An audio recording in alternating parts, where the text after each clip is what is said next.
Welcome to Beyond Distribution with GTDC.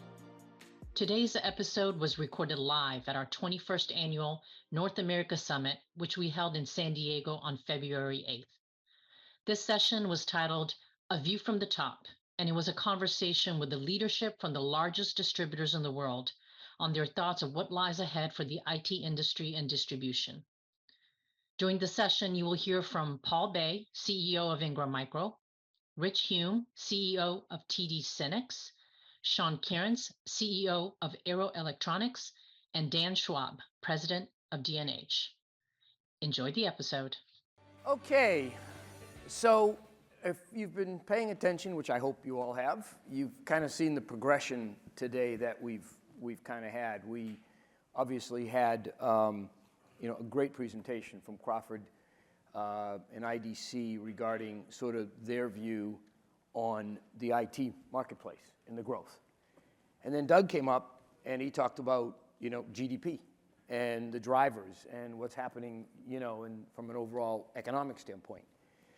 I personally don't believe we should ever have an event without listening to some end users who are actually buying everything that the rest of us are trying to sell and bring to market.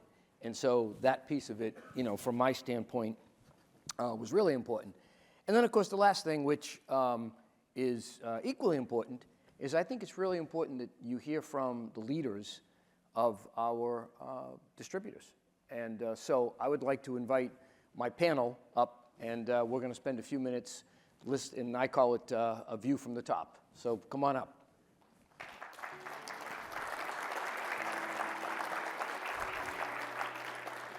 John? We have to get the picture right here, so you're sitting over there. Yeah, I guess. Yeah, it's a little bit of a challenge deciding who sits where. I guess we follow this. All right. The other reason Are we the last session of you a are full the last morning? Session. You are. Everybody's dying to go eat. Yeah. I don't know about you guys, but I like this session because I get to show my high school picture. All right. Anyway, so, okay. So we've heard a lot today, right? And there's been a lot to digest, a lot of information. So, Sean, let me start with you, and we'll start at a macro level, right? Yep. So, obviously there's been significant discussion regarding inflation, recession, global unrest, et cetera.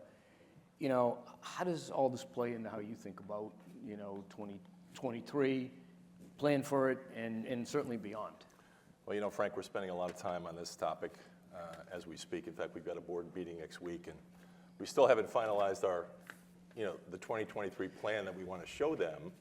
And I joke because I think, as you know, we typically don't guide beyond the next 90 days. We reported earnings last week, and even if we did guide for a full year, this would be a really tough year in which to do it. I think There's just far too much uncertainty in the world. I think there's way too many variables playing out. You've heard about all the macro challenges. I would just say, we don't know when interest rate increases subside. Supply chains have not fully normalized, and God knows I spent a lot of time studying our semiconductor business to get out in front of this, but they haven't fully normalized yet. Post-pandemic spending patterns are still changing, and I think we're all trying to figure those out. So no surprise that I think we're in for a slower growth environment on average. And I think the big question is, are we in for a moderate decline or something sharper and longer lasting? I happen to be a little bit of an optimist when you consider that question, but I think the truth is we got to be prepared for both. I think years like this are a great opportunity to get your house in order, be clear about your growth priorities, find ways to continue to invest in them. Ultimately, you want to emerge, I think, stronger from a year like this than you entered it. And I would say, I tell my team all the time, all we can do is focus on the things that are within our control. And certainly the macro economy is not one of them.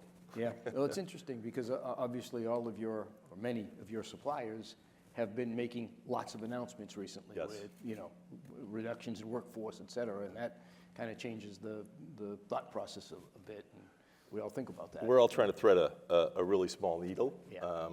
By the way, I don't happen to think that this is going to be too long lasting, but time will tell. You mentioned supply chain. So, Rich, I know supply chain, issues impacted us throughout, 2022 for sure. Kind of in your view, and it seems like in some areas it's dissipated, and other areas it's kind of continuing. In your view, what's happening with supply chain, and what are you kind of looking at as we move forward? Yeah, thanks, Frank, and thanks for having me on the panel. Just very quickly, if we think about the cycle of COVID, obviously there's a big work from home demand on the front end. At the same time, the project-based deployments for infrastructure, data center type equipment sort of abate. The cloud stuff is strong through that period of time. And then if you follow sort of that cycle, I think on the back end here, from a supply chain perspective, what we see is that for the most part, the PC ecosystem is fully recovered. And when you think about the data center sort of category, storage, infrastructure, et cetera, there still is elevated backlog.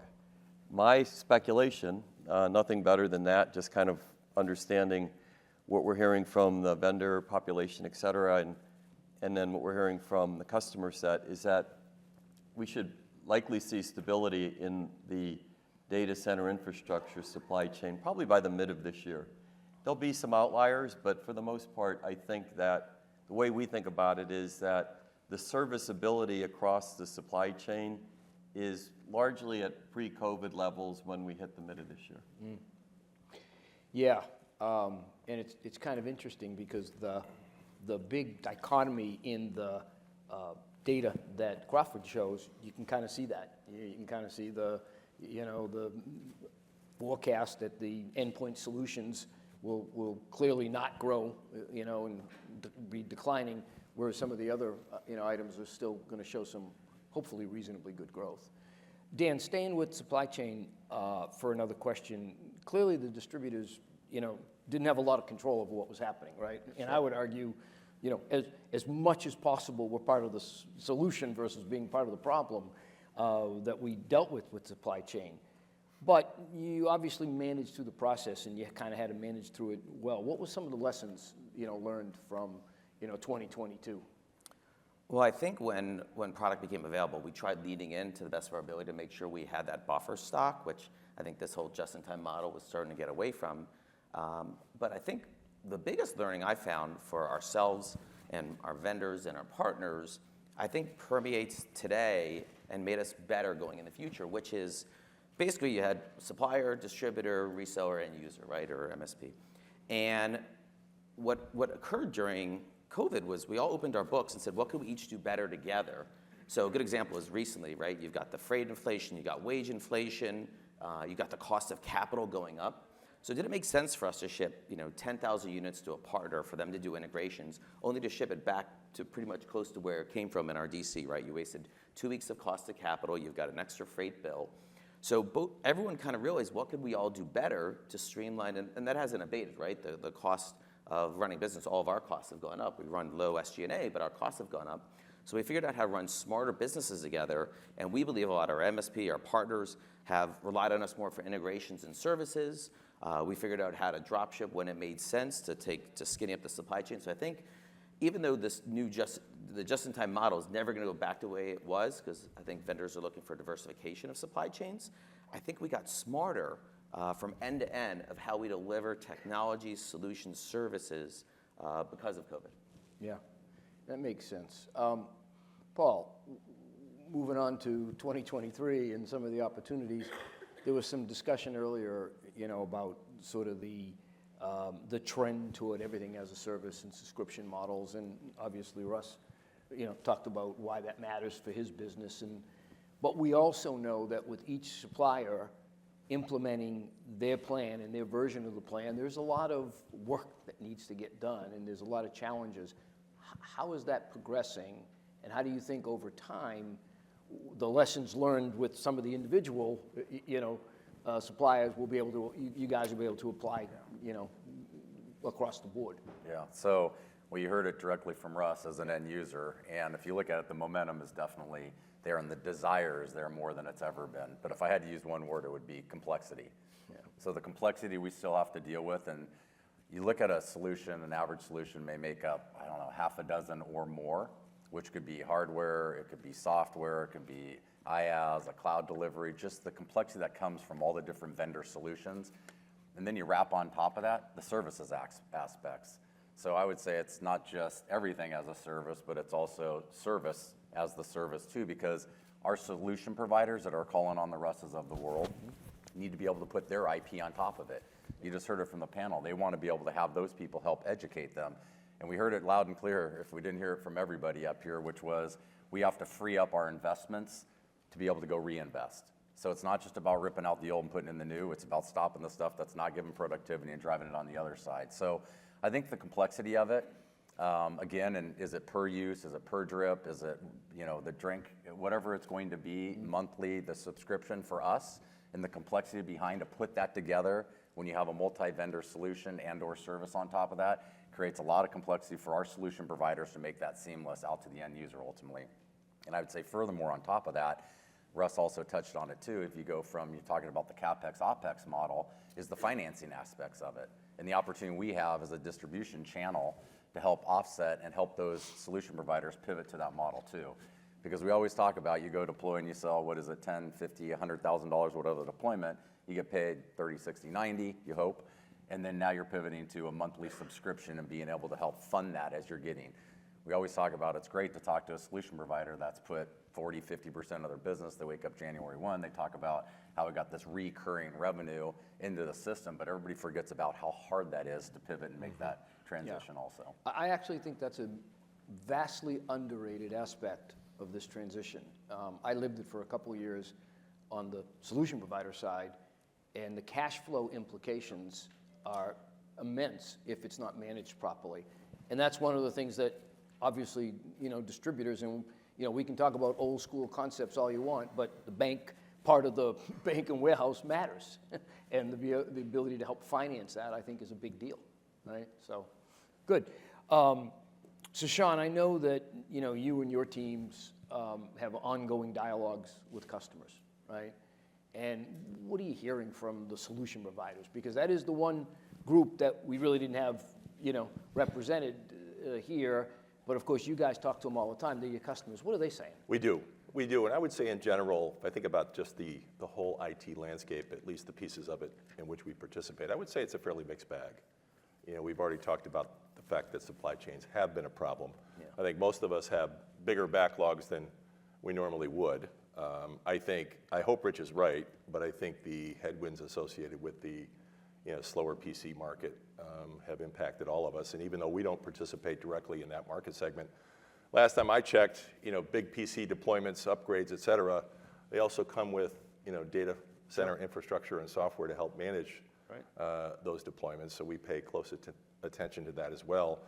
One of the biggest things we hear from our channel partners, especially those that have good enterprise exposure, is that this could be a year that you can expect to see CIOs sweat IT assets a little bit longer than they normally would. Yep. And so we're paying close attention to that as well. We're doing some of that ourselves, so I know it happens to be true. But the flip side of that is, I think, ultimately positive, even as we navigate through this year. Look, the supply chain problems will improve. That will give us backlog relief in the current year. I'm sure we can all benefit from that. I think customers are, by and large, finding a way to navigate their most important growth priorities, and that almost always includes digital in some form, which is something most of us have a chance to participate in. I think now that we find ourselves living in this highly virtual world, I think lots of customers are reevaluating their risk profiles and their security landscapes, and that means more cybersecurity pipeline for us all. And then I think Paul covered it well, but this whole transition to IT as a service is creating a huge opportunity for us because things like cloud and as a service, as Paul said, are absolutely anything but simple. Mm-hmm. I mean, totally. Absolutely anything but simple. So there are tens of thousands of channel partners throughout the world all trying to figure out how to navigate this, which is a great opportunity for us to go help them do it. Yeah.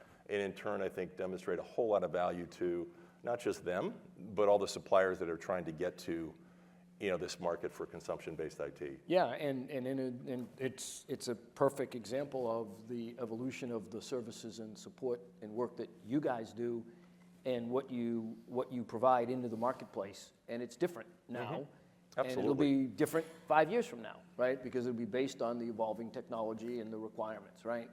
I remember calling on all of you, maybe with the exception of you, Rich, because you were on my side with me for a while. But I remember calling on these three guys, and we never didn't have a conversation about ease of doing business, ease of doing business. And my theory was you never solve ease of doing business, because tomorrow you announce something new and it becomes complicated again. So if you fix the other one, and Paul, you'd holler at me about human putty and the fact that things that we were doing as a supplier required that, right? And that's a big deal, right? And we're continuing to kind of work on that. So, Rich, one of the things that, I read an article that you did in CRN not long ago, and you talked about, the year and what had happened in your views, but one of the things you did talk about, which we saw a little bit of today, is your viewpoint on how GDP growth impacts, sort of what is happening. IT spend. Yeah, IT spend. Talk about that a little bit. Yeah, so Crawford set this up well. If you Yeah. take Crawford's chart and look at the 15-year average, IT spend has outgrown GDP growth by 3.1 points. And I think there was only 1 point on that chart, 2008 from memory, where IT spend was below. So, as we think about the macro of the business and, what is the likely outcome from growth, it's important first to think about that concept. And as Crawford has stated, right now, because of the digital era, there's no reason to think that curve is going to change or invert. So, he's confident, and I think that history would demonstrate that, likely IT will be a couple of points above GDP, and that's really important. Now, the nuance is what content are you concentrated in or not with your portfolio? Right. Is your portfolio sort of represent the totality of IT, such that you can get comfortable that, hey, I should be sort of in this zip code from a growth perspective, moving forward. And then, the last piece and the obvious piece is that there are things within the overall growth that are growing faster than the market, and we know them well. Cloud, IoT analytics, cybersecurity, hyperscale infrastructure, thinking about really getting behind in the slower economy. As Sean was saying earlier, these big growth areas provide a better opportunity to, have a successful outcome, or I should say the best outcome in a slow market overall. So when we came through COVID, it was our best guide relative to what we think was going to happen from an overall demand standpoint. And, we had these great consultants in that say, here's what we think is going to happen, but really relying upon your people and relying upon sort of these North Star type metrics in terms of what's happening with overall GDP have served us well. You guys make it sound so easy. It's kind of like, yeah, okay, the GDP number's this, so this is going to be our number. And you go into the board and you have that conversation, and everybody's off on it, and it's all good, right? Problem is, a lot of your people are sitting in the room, and they're going to probably try the same on you. And Yeah, we'll have that conversation. remember I said this is a good litmus test, Ah, right? okay. I mean, it's always the bottoms up that sort of prevails relative to what the teams believe they can get done. It is interesting, though, when you look at the data and you look at kind of the progression, it does seem to get down to some pretty basic, concepts, right? But there's always stuff that happens, like pandemics happen, the supply chain stuff happens. And I guess the ability to react to that also becomes really important, and having a workforce and an organization that's agile and capable of doing that, really makes sense. So Dan, we're 2 years past the pandemic. I don't know about you guys, but it seems like it was a long time ago. Right. But what changes, have you seen, from that, and what's a new normal to you, and what do you see, from a going forward standpoint? Well, I think when you think about what occurred during the pandemic, it was work from anywhere, learn from anywhere. So all these devices went out there, everyone was focused on that, and it became ingrained that digital and having technology in our hands was more relevant than ever. No one's gonna ever go backwards there, and I think it's even more important going forward. So we still look at this as the golden age, that there's so many opportunities, but the opportunity has shifted to helping organizations migrate to this hybrid world. Because when we're all remote and we're all on WebEx or on Teams, we're great. But now that you've got an office and you've got 8 people in the office and 6 people remote, it's much more challenging. So we see this macro effect, especially in SMB and the mid-market, of upgrades going to the infrastructure, the back office. Collaboration is exploding. Only 10% of conference rooms have collaboration, so video conferencing. We all got smarter, so whether it's virtual desktop, working with how to deploy products more effectively, whether it's Microsoft Autopilot or Google Zero Touch, all these technologies have created these opportunities to really help our partners. And clearly, probably the one horizontal thread that affects every business, regardless of size, is security. So all 4 of us have had to lean in there, and we continue to do so, because that's the one thing a CIO could say, I don't have any more budget, but when it comes to cybersecurity, I don't have any budget because it's whatever it takes, because that's the one thing that puts you out of business. So our learnings from it was really helping our partners migrate to some of those advanced technologies. If they didn't have a book of business, we'll fly people out and train them on Pro AV and collaboration. We migrate and help partners become MSPs, give them the tools to do the access and integrate and maintain the environments. So that's really where I think distributors have really stood up and leverage our capabilities to help our partners evolve their businesses, so that at the end of the day, it doesn't matter unless they're really adding that immense value to their end users. And I think that's been a great, aggressive evolution. Yeah, I don't think there's any question. So Paul, there's been a lot of discussion about technology and the evolution of technology and the role distribution plays in supporting that and working with that. I thought Crawford's comments regarding AI really hit home in terms of it's coming and it's going to be a game changer. How do you see your ability to help with that? In other words, what are some of the things that you're doing to provide your customers with insight into, one, what's coming, and 2, how to deal with it, right? Yeah, so the good news is the strategies we're all building are tying off to what the experts are saying too. So Yeah. Data I look at as going to be the new currency on a go-forward basis. Yep. So as you've said, we've been doing business together a long time. We've known each other for a long time, and the pivot everybody's having to make, what value was before 5, 6, 7, 1 year ago, is going to be different in the future. And so that's where we've been investing significantly, is because that data and really getting those insights is really going to be what's valuable to, again, back to the solution provider, to go have a different conversation with the Russes of the world to say, here's where you can free this up and here's where the opportunity is to invest. And that becomes that trusted advisor, truly the trusted advisor, as opposed to here's the new speed, feed, whatever it is, plug it in and away it goes. So it goes back to some of those complexity things that we've had and the challenges we have. And I think we need to operationalize more of that as an industry. And I use that word specifically and not say standardize, because standardization is not what it's going to be. And I think we tried to do some of that early on as an industry with cloud and what that looked like. It's about how do we operationalize it better to still give that flexibility. And I think ultimately the industry and the way we look at it, and what I talked to our team about, is how do we go from transacting the business to interacting in the business. Yep. And so ultimately, if our solution providers, and we can do that and help them be better at that, they can go have a different conversation about how they're not just transacting, but they're really interacting with that end user. And I think that flows all the way back to us. So I think it's the new opportunity and the real opportunity for us as an industry. And distribution, I think, can play the biggest role in that opportunity because of all the inputs and the billions of shipments and inputs that we get on a global basis. So we get line of sight to that. Yeah, there's no question. I mean, I was in a meeting yesterday.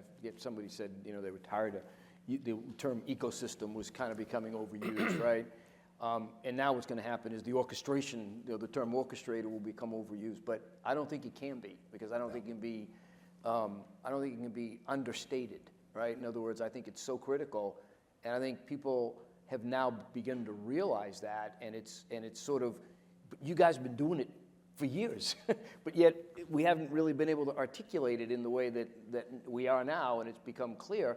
And part of it is because of the complexity and all the players in the ecosystem. They depend on it. So, well, I don't like to do this on these panels, but I'm going to do it. I like to ask individual questions. He didn't warn us. Yeah. But what I will do is I'm going to kind of ask you all kind of the same question, and obviously it'll build a little bit. But you know, you've got the vendor community, which, you know, as I've said before, they're our primary constituency, and so we do this for the vendor community. You know, you and your teams connect with them. Not that you need us necessarily to do it, because you connect with them anyway.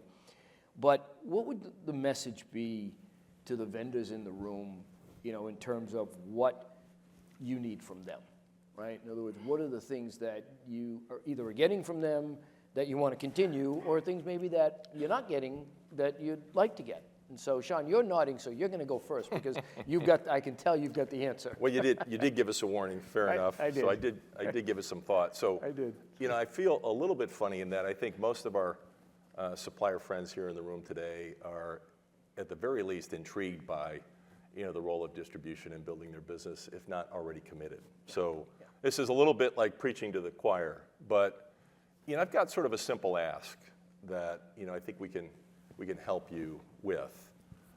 And that is, be as open-minded as possible to the full economic value prop of the role of distribution in your businesses. And what I mean by that is, far too often the role of distribution gets sort of defined simply as the gross margin portion of the buy-sell transaction that is otherwise known as the disti tax, right? At least that becomes the perception from, you know, so many of your sellers. And we know what that noise is like. We live our whole lives trying to sell around it and beyond it. But I think it's a very, very, very narrow view, right? It does not do justice at all to, you know, the back office OpEx that you avoid in support of a gazillion transactions, right? It does not do justice to the front office OpEx and go-to-market investments that you otherwise don't have to make in support of the incremental customer, the incremental sales opportunity, or even whole segments of the market or territories that you choose not to manage yourselves. It does not do justice to, you know, the working capital and inventory carrying costs that you save by relying on our warehousing and logistics and fulfillment capabilities. It does not do justice to the risk that we manage on your behalf, because billions of dollars in AR sit on, you know, our books and not yours. And I'm sure you get the idea. I could go on with many more examples. Look, we get it. One part of the conversation is this is ultimately a CFO sale. And so we're asking you, help us help you. Elevate this conversation within your companies. Help us get to the people that ultimately will have a lot more influence over, you know, turning loose the value of distribution in your businesses, and we will do everything we can to support you in that conversation.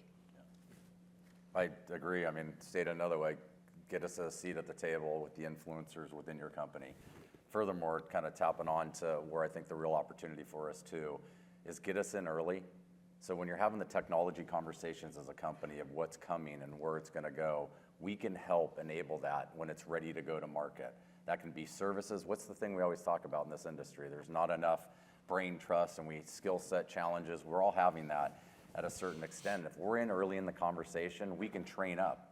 You've got billions of dollars sitting here across the world, hundreds of billions of dollars across the world that we can build out competencies and skill sets to help that traction get to market. So give us a conversation earlier in before it comes. And a lot of times I think we become that kind of afterthought of, okay, here's it is, here's the program, here's the technology, go plug it into the rest of the solutions. And reality is we probably could have helped guide earlier on to make it happen much more quickly, because gaining that scale and traction is one of the hardest things we have in this industry that I think people get frustrated with.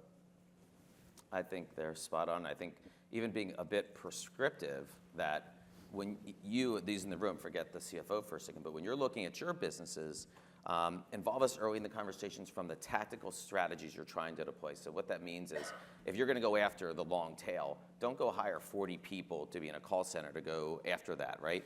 Leverage some of our resources. Each of us cover different markets differently, and we have immense capabilities, and we have scale. So we're in this world, especially today, when you're juggling this CapEx versus OpEx, it's a wonderful time for us to understand what your goals are. Like, how are you being measured? What's important to you? And then how can we align our organizations to help you complement those goals?